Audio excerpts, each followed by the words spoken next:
جناب آرٹیکل 6 آپ لگانا چاہ رہے ہیں عمران خان پہ، عارف الوی پہ، قاسم سوری پہ، اور آپ ساتھ پابندی لگانا چاہ رہے ہیں تحریک انصاف پہ.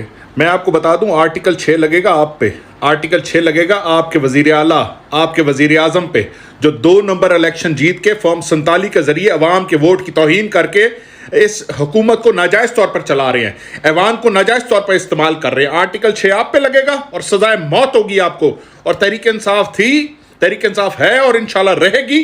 اور جس میں اتنا دم ہے اور جس نے تمہیں کہا یہ پریس کانفرنس کرنے کے لیے، اس کو بھی بتا دو کہ انشاءاللہ تعالیٰ تحریک انصاف رہے گی اور تمہاری آنکھوں کے سامنے جس طرح تم ابھی تک شکست کھاتے آ رہے ہو انشاءاللہ آئندہ بھی. میرے پاکستانیوں، آج وفاقی حکومت کی جانب سے ایک پریس کانفرنس ہوئی جس میں فارم 47 کی پیداوار عطا تارڑ نے کہا کہ جی ہم تحریک انصاف کے اوپر پابندی لگائیں گے.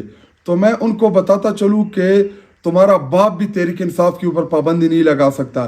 تحریک انصاف 25 کروڑ عوام کی نمائندہ جماعت ہے اور پاکستان تحریک انصاف پاکستان کی سب سے پاپولر جماعت ہے، جس کو 8 فروری کو پاکستان کے عوام نے ایک بہت بڑے مینڈیٹ سے نوازا.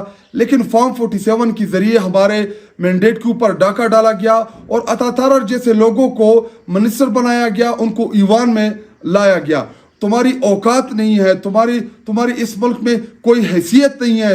تمہیں نہ ہم مانتے ہیں نہ پاکستانی قوم آپ کو مانتی ہے. آپ صرف اور صرف فارم 47 کے ذریعے آپ لوگوں کی حکومت قائم کی گئی ہے. آپ کے پاس نہ عوام کا مینڈیٹ ہے، نہ عوام کا آپ کے اوپر کوئی اعتماد ہے، اور آپ لوگوں کی یہ حیثیت نہیں ہے کہ آپ لوگ تحریک انصاف کے اوپر پابندی لگائیں.